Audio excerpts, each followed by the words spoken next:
នេះគឺជាក្លោងទ្វារមួយផ្នែកដែលចូលទៅប្រាសាទបាយ័នហៅឈ្មោះថាក្លោងទ្វារតាកែវហើយក៏ជាក្លោងទ្វារជាទីពេញនិយមមួយសម្រាប់បងប្អូនទាំងអស់គ្នាធ្វើការថតរូបលេងកម្សាន្តផងដែរ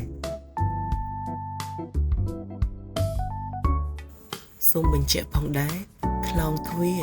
នៃការចូលប្រាសាទបាយ័នគឺមានចំនួន5ក្លោងទ្វារទន្លេអ៊ុំក្លោងទ្វារតាកែវក្លោងទ្វារជ័យក្លោងទ្វារខ្មោចនិងក្លោងទ្វារដីឆ្នាំង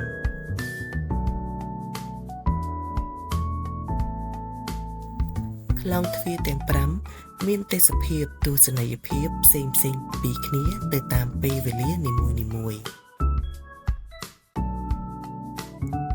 ឥឡូវនេះគឺខ្ញុំបានមកដល់ក្លោងទ្វារតាកែវយាងមកដល់ក្លោងទ្វារតាកែវយើងអាចឡើងទៅជំហាន